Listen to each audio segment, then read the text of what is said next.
je vous propose un court topo biographique sur Jules Verne en y intégrant des éléments de sa vie qui pourraient avoir un lien avec l'affaire dite de Rennes-le-Château.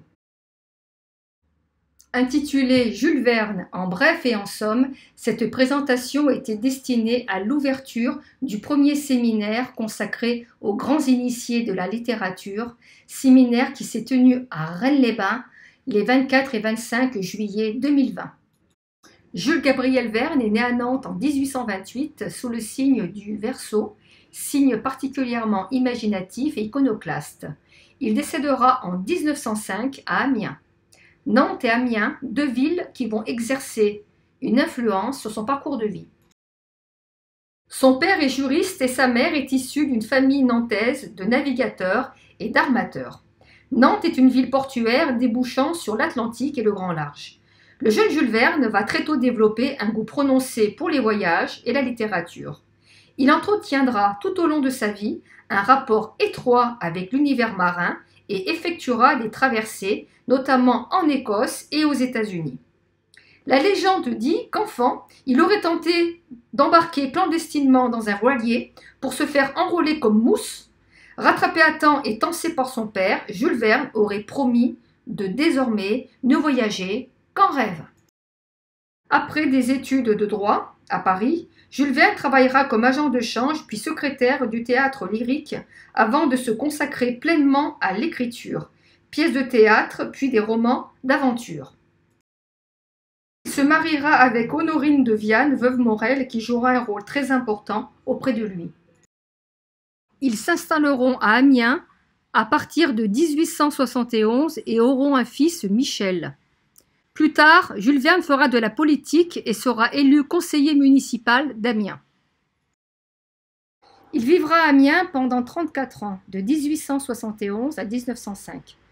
Amiens est une ville associée au méridien de Paris, tracé le 21 juin 1667. Le premier tronçon de ce méridien fut effectué par l'abbé Picard entre Amiens et Paris. Les méridiens et repérages géographiques, tels que les latitudes, longitudes, sont récurrents dans l'œuvre de Jules Verne. Il a même écrit en 1873 les méridiens et le calendrier et des ouvrages de géographie. Au cours de sa vie, Jules Verne fréquentera divers cercles littéraires et scientifiques où il côtoiera des géographes et des explorateurs comme les frères Arago et des romanciers célèbres comme Alexandre Dumas fils. Deux années clés dans la vie de Jules Verne. 1862, Jules Verne rencontre Pierre-Jules Hetzel qui éditera les 54 fameux romans d'aventure qui enchanteront l'enfance de beaucoup d'entre nous. Jules Verne est l'auteur français le plus traduit au niveau international. Considéré comme romancier, maître de la science-fiction, écrivain scientifique, voire visionnaire. Nombre de ses romans ont été portés à l'écran, tels que L'île mystérieuse, Voyage au centre de la Terre, 20 000 lieues sous les mers. 1886, Annus Horribilis pour Jules Verne. Un événement, le décès de l'éditeur Hetzel, un drame. Pour une raison inconnue, son neveu Gaston lui tire dessus et le blesse à la jambe. Jules Verne boitera jusqu'à la fin de sa vie et, selon plusieurs auteurs, en gardera une profonde mélancolie comme s'il était dépositaire d'un lourd secret. Maintenant, Jules Verne et le triangle au doigt. Jules Verne était contemporain des principaux protagonistes de l'affaire de Rennes-le-Château. L'abbé Béranger Saunière de Rennes-le-Château, l'abbé Henri Boudet de Rennes-les-Bains et Félix Arsène Billard, évêque de Carcassonne.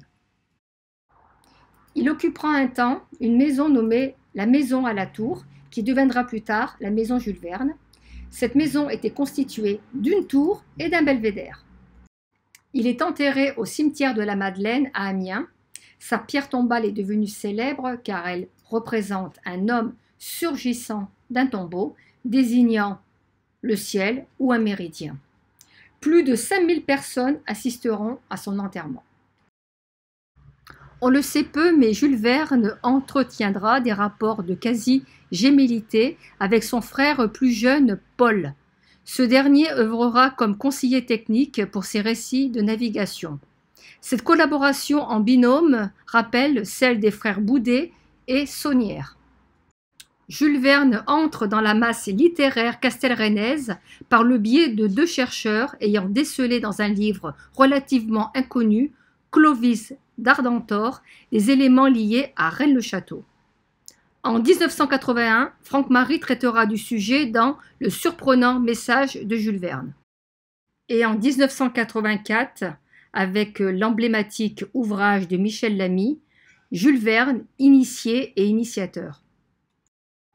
Détail à noter, Clovis d'Ardentor fut publié en 1896, mais l'action du roman se situe en 1885. On pourrait le rapprocher de l'ouvrage de l'abbé Boudet, La vraie langue celtique, qui mentionne à plusieurs reprises l'année 1885. Un des héros de Clovis d'Ardentor s'appelle Capitaine Bugarache. Or, en face du Pec de Bugarache, se trouve un petit hameau nommé le hameau des Capitaines. On est en droit de se demander comment Jules Verne a pu prendre connaissance d'un lieu aussi retiré. Voici le mystérieux Pec de Bugarache, chapeauté de son petit nuage. À proximité, le hameau de la Vialasse, en forme de bateau, à relier au Capitaine Bugarache. Un autre roman encore moins connu que Clovis d'Ardentor, César Cascabel, paru en 1890, donc avant ce dernier, qui pourrait faire un lien avec un autre lieu de la région. La trame du roman est la suivante.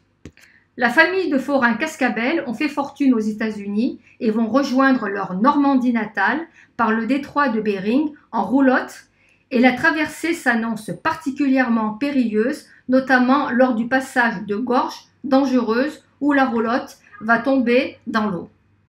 Or, entre Alette et Luxuraude se situe une ancienne voie romaine dite de César et des gorges nommées Cascabel, longeant l'Aude, particulièrement dangereuse, qui fait du lieu le plus accidentogène de la région.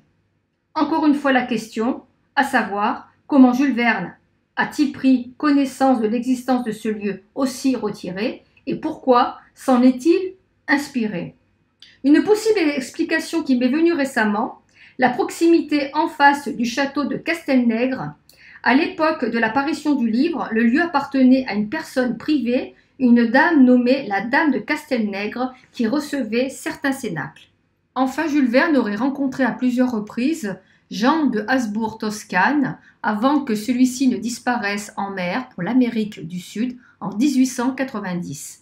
Selon certains auteurs, cet archiduc autrichien serait le visiteur du soir de la Bessonnière sous le nom de Jean Hort.